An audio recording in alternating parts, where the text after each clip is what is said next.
and thank you for having me, of course. I have the pleasure of being able to visit another university during my PhD. I have a 4 years project, and I'm a little bit over halfway now, so yeah, all is going well, I guess, and I'm enjoying Australia and Sydney in particular very much as well.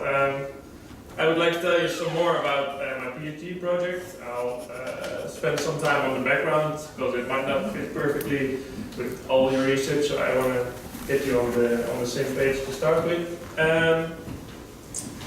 And I want to explain this background picture as well. This is a Dutch speed skater. Speed skating is our sport back in Holland.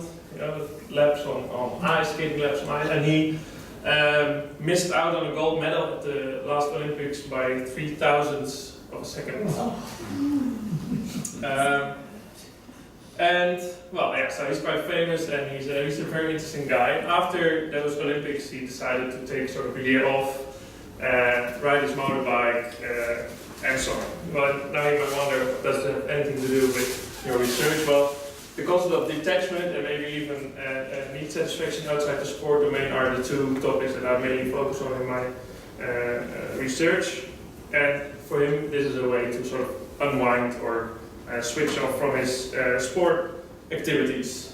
So my first question to you is, who of you likes to run or bike or play an instrument or by any other means switch off after work? Can you give an example? Kayaking. Kayaking, nice. Yeah. Who else? Who wants to share his Yeah. piano? Cool. Yeah. It's yoga for me. Yoga? Yeah. Right. Yeah. So we'll have these activities that we engage in after a hard day's work. So usually we do that to unwind from work. This is what we call psychological detachment or detachment in general. We also use it to boost our energy levels, to increase our fitness in general.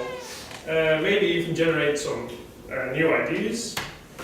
So this is quite interesting in the work domain. Exercise plays a more and more important role. The question that I started my PhD project with is, how do elite athletes recover from their efforts at work? Should I tell an athlete to go for a run, for example, after 2 practices a day? Well, I think the answer is no. So we wanted to look at how detachment works, how recovery in general works outside the sport domain specifically. Well, what is recovery exactly in this sense? We distinguish 3 components. The first is a physical component, of course, that's quite obvious. So it's the return to and stabilization of baseline levels of things like strength, heart rate, blood pressure, all the real physical or physiological aspects. But there's also a mental component to recovery, and that's more concerned with cognitive aspects, such as being able to concentrate well, make decisions, and so on, and emotional recovery, so feelings as happiness, joy. So basically, cognitive recovery implies the absence of negative thoughts and feelings, sort of sustained activation of negative events, and also the absence of negative feelings. So it's anger, maybe you just lost a match that you didn't expect to lose, and these effects can linger on. So emotional recovery is quite important as well. And this distinction between these 3 components is what I started out with during my PhD research. So you will see that I will also in one study discriminate between these 3 aspects of recovery. And this studies, I call it recovery state, but in some studies you can also look directly at indicators of health and well-being. So recovery status is more focused on athletes feeling recovered or not, while, for example, positive effects or subjective vitality are, of course, also indicators of well-being and recovery state. So these terms are sort of used interchangeably, both in the literature and my research as well. Today I'll just focus on recovery state as an outcome. But why is it important? Well, there are increased physical, cognitive and emotional demands placed on athletes. Off-seasons are getting shorter, so athletes basically have less time to fully recover. Matches are very close to each other. I'm quite into American sports, and they play like every other day. I think that's a very interesting aspect. So recovery is considered more and more vital for both short-term and long-term performance, health, and well-being. And I like this quote by an American athletic trainer. He states that health is an inside job. It's not just the 1 or 2 hours that you train each day, but it's what you do the other 22, 23 hours. So, like, the experience you have and what you do outside sport and outside work, that's where we started with, is very important for health and well-being. And unfortunately, the aspect of knowledge about the mental aspect of recovery is quite limited. So, there's a gap in knowledge on like the cognitive and emotional factors that play a role in recovery. Well, why did I mention employees or the work domain to start with? Because there are some interesting similarities between work and elite sport. So I'm talking about elite athletes in this case, of which you can say that their sport is their job. For example, they, similar to employees, spend a lot of time and effort on their profession. Being an elite athlete requires that you surrender some aspects of control to be a member of the organizational structure in which you're in. And rewards are both salient, so your performance is often rewarded with playing time, salary, a scholarship even in high school or college, for example. So there are some interesting similarities between both domains. I'm not saying that they're exactly the same, of course, but models used to investigate health and well-being in the work domain might be very useful to research the same phenomena in sport. So in my PhD project, I've mainly incorporated two theoretical frameworks, and I will discuss them in more detail later per study. The first is the demand-induced strain compensation recovery model. And this is a model that's originated from work and organizational psychology that aims to explain the relationship between demands that are placed on someone and the role of recovery in relation to subsequent health and well-being. And the other one is basic needs theory, and I will not spend too much time on explaining this, I'll come back to this later. So, the aims of my project generally are focus on the role of what they call off-job recovery experiences. The first is detachment, and the other one is need satisfaction, in this case outside the sport domain. And I'll discuss two studies on each concept. And I think that it's interesting that we focus on the multidimensionality of these concepts, especially to increase our understanding of the cognitive and affective aspect of recovery. In our studies so far, we find that elite athletes spend about 20 to 25 hours each week on sport and sport-related activities. So there is actually something going on outside the sport domain. So I think the focus on these recovery experiences and these concepts can make a valuable contribution. And what I know from practice is that coaches and people involved often ask, okay, let's say you find that detachment is a very important process. How do I promote this among my athletes or among myself? So we also aim to investigate which specific activities, what kind of behavior promotes, for example, detachment, need satisfaction, and so on. So I'll focus on the need satisfaction part of this question later on. So first I'd like to discuss a study with you about the role of detachment. This is Bernard Lagat, and I showed a picture of him here because he, at 41, he qualified for the Olympics in Rio. His last lap was faster than on the 10,000 meters, I have to say, or 5,000 meters. Let me check. On the 5,000 meters, but his last lap was faster than the fastest lap on the 1,500 meters. And in Rio, he came in 5th. Well, this guy is 41. He's obviously one of the best athletes in his discipline at the moment. And what he does after every season is throws his shoes away for 5 to 6 weeks. And the only thing that he lifts, he says, is a fork. So he just eats and doesn't think, doesn't do anything that's related to sport. So this is of course a very extreme example of detaching, switching off, but maybe it's one of the explanations that he can still be very competitive at his age. So the theoretical framework that I mentioned before that's involved in the study is the demand-induced strain compensation recovery model. And this model specifically discriminates physical, cognitive, and emotional elements of either the demands or the stresses that are placed on people, detachment, and health outcomes. And in this case, the health outcome is recovery. And it states that detachment serves as a moderator between the effect of demands on health outcomes. And they have a specific principle, the triple match principle, that I'll elaborate on next.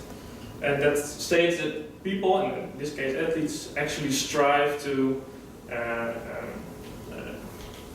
recover from the demands in a functional way. So if they've been taxed in a very cognitive manner, so they have to deal with a lot of pressure and so on, they strive to deal with those demands rather than looking for physical recovery, for example, in this case. So the model states that the strongest interactive effects between these constructs are found when they are based on on identical dimensions. That has been applied in healthcare, police, and a lot of different domains.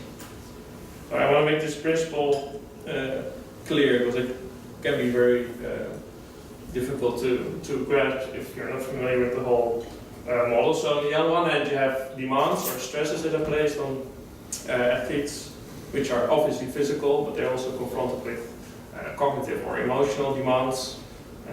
They have to hide or maybe even show emotions that they're not actually feeling, for example. That's an emotional demand. They have to cope with pressure, they have to cope with conflict, and they are not clear-cut, all emotional and cognitive, but all these demands have a sort of predominant aspect in them that relates to one of these dimensions. Well, they have, of course, an effect on health and well-being, usually negative, but it depends a bit on which health outcome you incorporate, of course. And it states that detachment is a moderator in this process. So you have, because this model differentiates between physical, cognitive, and emotional aspects, it also differentiates between different dimensions of detachment. So physical detachment is shaking or physical exertion, so physically unwinding. This is one of the most important aspects in sports, of course.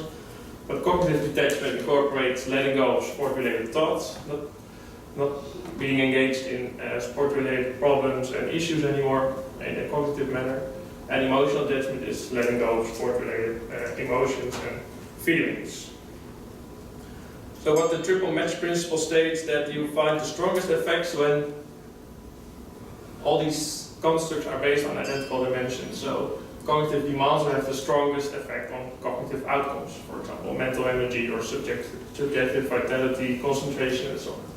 And detachment will also be most effective if you let go of sport-related thoughts and not unwind physically, for example. So this is what they call triple match. All these dimensions match. Then usually in previous research, people also identified double match. It's what we call double match of common kind. So that's when the demand and the moderator match, and there's no match with the outcome variable. Then they also extended this idea of double match to a match between the demands and the outcome, so that detachment doesn't match. And in the end, you have non-match, of course, and when there's no match between all these concepts. So I hope this is clear. Please ask questions if anything's unclear. And I'll come back to this later after the main results of this study, because this is interesting, this match, but we're mainly interested in how does detachment work among athletes, and is it really an important aspect. So what we did is we did a daily diary study among 66 elite athletes in the Netherlands from a variety of sports, but mainly team sports, as you can see. They filled out a diary twice a day for 8 consecutive days, one after waking up and one before bedtime. And they got text reminders to increase compliance with the study, and we found that it worked really well. On average, they engaged in sport during this period from 22.5 hours per week. So it's quite intense, but not they're not totally preoccupied with their sport, even though they are elite athletes. So what did we measure? We measured the most important variables at time point 2, so before bedtime. We asked them to what extent they physically detached after the last practice or training. So that as I shook off the physical exertion from my sport activities. We measured cognitive detachment by asking that whether they thought about other things than their sport, and we also put all their emotions from sport aside. And at bedtime we also measured recovery state. So I feel physically recovered, I feel mentally recovered, and I feel emotionally recovered. And all these constructs were measured with 2 items each. That's a question about the physical detachment question. Yeah. I don't really understand by shook off. Maybe that means something else from what I'm thinking. I would have thought maybe a question like, I didn't do my sport, or I let my muscles recover, or something like that. But what does it mean? I shook off the physical exertion. Basically, it's just like it's a proxy for sort of physical recovery, just physically resting. So being able to physically switch off as well. So other items are indeed, I do not engage in physical activity. So we measured with multiple items. Awesome. But we see that athletes have sort of the most difficulty with this concept because they spend a lot of time engaging in passive activities, so they sort of think it's, I don't know, they don't really think about it as a detachment thing, so they might have some difficulty. Is it important to you that they don't do their particular sport, or that they don't do any physical activity? Or in this case, when you focus really on physical detachment, it implies that they're sort of passive, that they don't do anything. Yeah, because if they continue, like even in, I don't know, washing their car, it sort of extends the load physically at least. Maybe it's worth for them to switch off. And I'll come back to this later when we talk about activities that promote these experiences, for example. Thank you. So 2 items each, because it's a diary, so yeah, we would have liked to use some more items for each construct, but we were sort of, 2 surveys each day, we had to make some decisions. We analyzed it in MLWin because they have a multi-level structure with days nested within persons, and we controlled for recovery state in the morning. What we found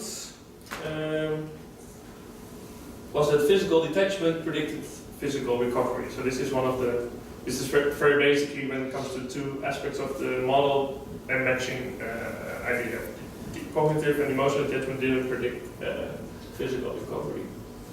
Emotional detachment predicted cognitive recovery, and emotional detachment predicted emotional recovery. So here you can see that 2 out of 3 expected relations were found, so to say, and we found that about 60 to 65% of the variance in recovery states was found at the within-person level. So it was really worth it to look at these within-persons fluctuations over time.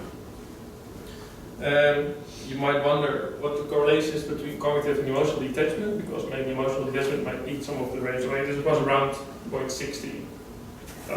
It's high, not extremely or too high that they overlap too much.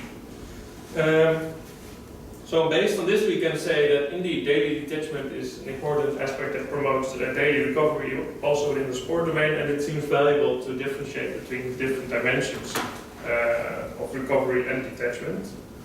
But as I said, we also looked at the triple match principle. So we also incorporated daily training demands. That was just one question each day: how demanding was your training, physically, emotionally, and cognitively? But we asked this per training, and we also per training asked how long the training took, so we could sort of weigh this score over the day. And what we found, for example, this is one of the 1 out of 3 matching interactions that we found. So on days that athletes experienced high emotional demands, their recovery status was lower, except if they reported higher emotional detachment. So this also shows that in this case detachment also works as sort of stress buffering mechanism. For the other 2 dimensions we didn't find an interaction effect. So only a main effect of physical detachment on physical recovery, for example. So we found 1 out of 3 interaction effects. But for the double match and the non-match, we found less interaction effects. So this is usually the way to sort of show. It's a bit difficult to prove that you find these interaction effects more often, but based on how much interaction you can find, and you actually find you see this trend, and this is in line with previous studies as well, that you find that matching interactions more often.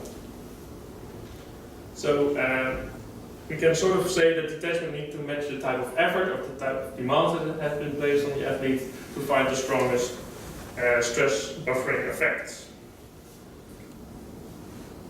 Is this clear so far? Are there any questions? Yeah, all right.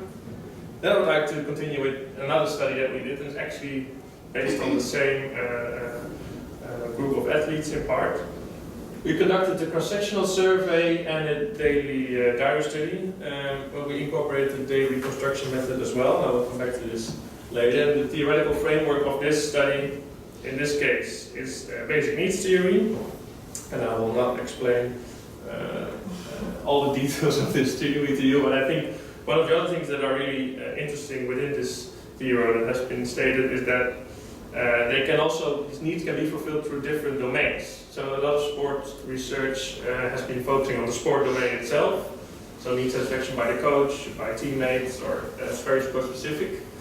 But it can also be very interesting to look at other aspects of athletes' life, especially if they spend 20-25 hours per week on their sport. There's ample room to engage in other activities, which can either promote recovery or inhibit recovery, of course.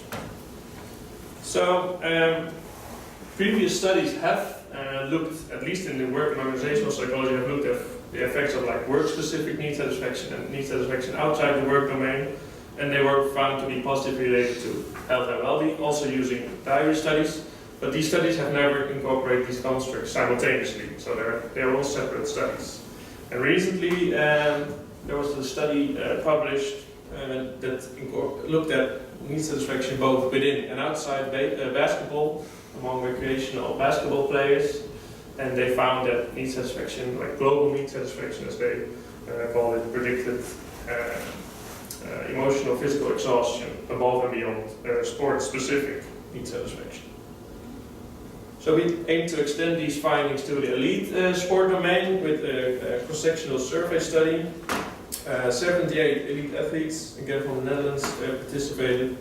We measured sport-specific need satisfaction, so we specifically asked them to think about their sport when answering these questions.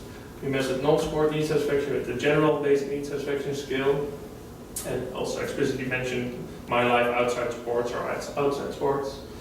And as outcome variables, we had fatigue, resilience, and athlete engagement.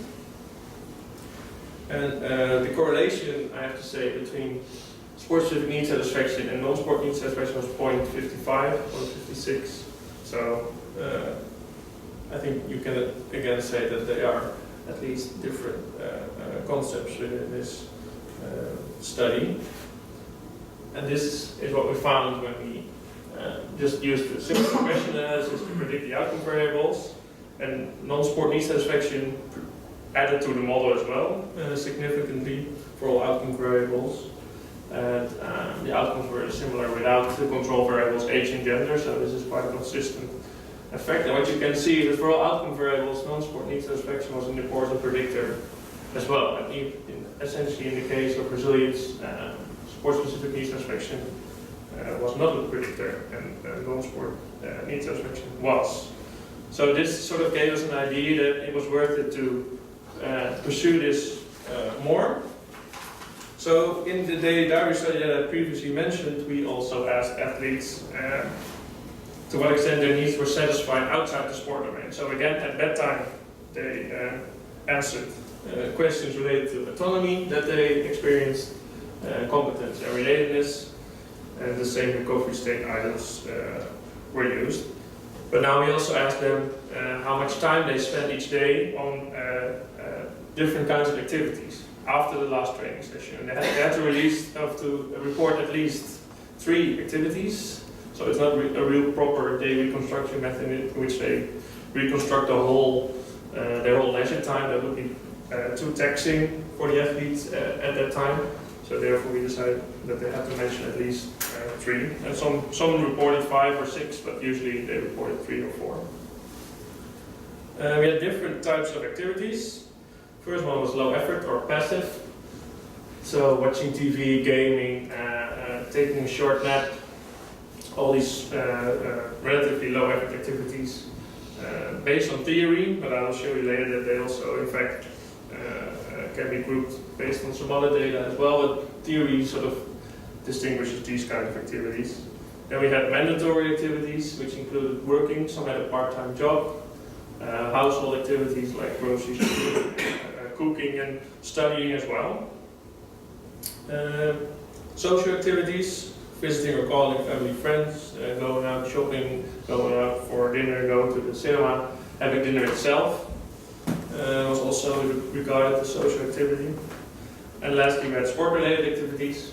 So a lot of athletes engaged in coaching themselves after training, for example, had contact with coach and so on. So of course we would expect that low effort activities would sort of promote recovery, but there is some research that states that sort of the boredom of engaging in passive activity for hours might, on a more physiological level, interfere with physical recovery in the end. I don't know if it's actually the case for athletes as well, because they have been quite active during the day, but there are mixed results when it comes to the effect of low effort activities. So, quick question. So, self-care activities like massage, yoga, or whatever, which category would they be in?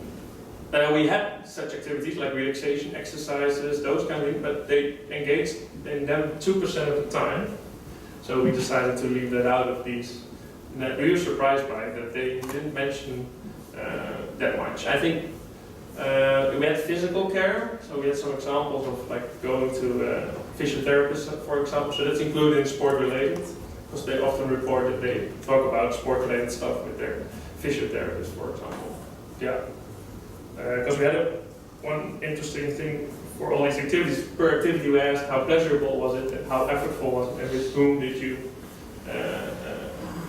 interact or with whom did you spend time during these activities. So we could also check whether social activities were actually engaged in more often with other people than rather than alone, for example. For mandatory activities, we've expected that it would sort of prolong the strain on athletes. They're usually physical or at least not very enjoyable activities that might serve as an extra stressor. Other research states that it might, for example, increase feelings of competence, especially during leisure time. Cooking can be fun, or you can be happy with that you did grocery shopping, even if you don't really like it. So it might have some beneficial effects as well. The effects of social activities are, of course, evident. They might put an extra strain on people, but they often experience positive emotions, receive emotional or social support, so we expected social activities to have a positive effect as well.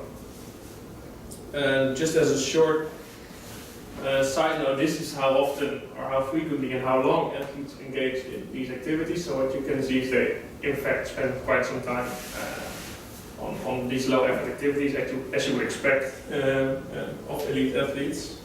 And they also reported that dinner was quite an important activity as well. Of course, nutrition is an important aspect, but this is social activity in this in our study. So this was hopeful. We were wondering how often they would engage in these kinds of social activities, because they don't very often go out, for example.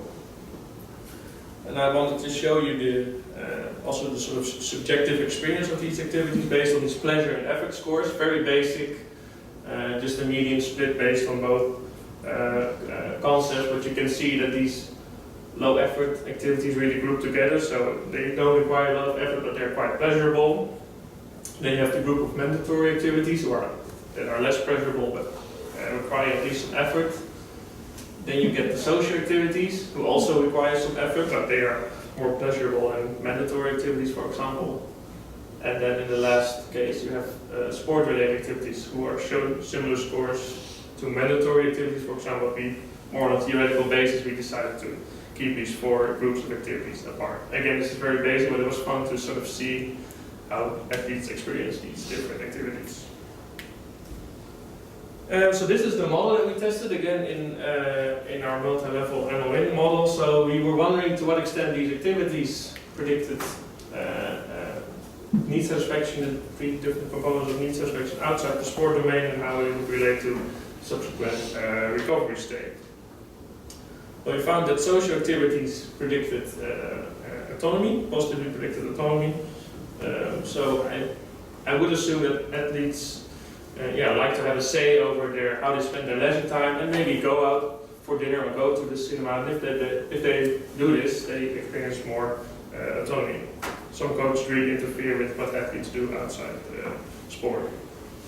Mandatory activities, as we sort of expected, predicted competence. So even though they may not be very fun to do, they give people feelings of mastery and competence. And also, not very surprising, social activities predicted relatedness. We also found a direct effect of low effort activities on recovery state. And I have to say that here we grouped recovery state together because we had no expectations on different dimensions of recovery in this sense. If we have kept physical, cognitive and emotional as well, it would become quite a complex model. And here we didn't rely on the disc arc model, for example, so we had no a priori expectations. I think that's good to mention. We found the direct effect of mandatory activities on recovery state as well, which was not really expected, at least not in this direction. When we incorporated the three dimensions of need satisfaction, this effect disappeared. So, and you can see this in the mediation tests as well. So we found that competence mediated between mandatory activities and recovery state, and that relatedness mediated the relation between social activities and recovery state. And we used it both with the Sobel test and the Monte Carlo method using bootstrapping. They replicated the same results.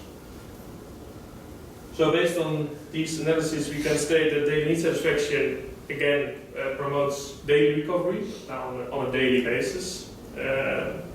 Would have been interesting to also incorporate sport-specific need satisfaction in the diary study as well, so that's definitely something for the future. And I think the social activities play an important role in this case. And about a decade ago, a study among Australian rugby players showed that the more fatigued they were, actually they were overtrained, the less they engaged in social activities. So from the moment they sort of felt physically and emotionally exhausted, they kept to themselves and didn't engage in social activities anymore, which is quite interesting. I think if you see that social activities might in fact be recovery or health and well-being promoting in the sport domain. And what you see in a lot of literature studies is that athletes report that their whole world consists of other athletes, and so it's very difficult to get out of this sport idea and sport-related concepts. So I think it's very important to have social context, and especially with other people who are maybe not really interested in you as an athlete, but in you as a person as well. Have you considered switching the causal order of the variables and making the basic needs as predictors for choosing those activities? No, we haven't tested that, no. I mean, it would be possible Yeah. that the basic needs are the starting point for choosing certain activities. That could be, yeah, definitely. I will definitely test that to see. Do you have longitudinal data that would allow you to test that? Do you have longitudinal data that would allow you to at least? No, it's all measured at the same time point over this week period. But yeah, so we don't. No, we cannot pull them apart in terms of when they are measured. But you've got different occasions of measurement. Yeah. So that you could do some causal ordering with the different time points. I guess these are aggregated across time. These measures here. Yeah. So, but you could possibly do them early, middle, late. Yeah. And that would give you a possibility of getting a causal, maybe not. Sounds too good. It sounds like it might not be No, but feasible. it's definitely worth to look into. Yeah, I think it's a very nice suggestion, yeah, thank you. Any other questions so far? So based on these studies that I just discussed, what would we recommend? Well, to plan and periodize, just as you periodize rest, physical rest, for example, like sort of mental timeouts from sport. So in magazines or in journal articles, you often see terms like replenish the fire or recharge the batteries. And Australian rugby player Pocock is now taking a full year off to do some studying. And it would be interesting, I think, to sort of give athletes the opportunity to do this on a more monthly basis, for example, to prevent them from taking a year or maybe even just quit their whole career because they think there's more to life than just their sport, and give them the opportunity to think about this during their career. Well, we can also see that it's important to sort of target recovery activities to the areas that are most in need, which can be physical or mental. Or both. I think it's important to think about which activities and which experiences help each athlete. And I would also suggest to find purpose and connect with those outside sport-specific things. So now we have the dual career that's becoming a more and more important topic. So giving athletes the opportunity to study and work, for example, during their career. Because a lot of them have trouble finding meaning and purpose after their career if they just focus on sports since they were 16, for example. Or maybe engage in volunteer work while you're an athlete. It doesn't have to be very demanding, but if you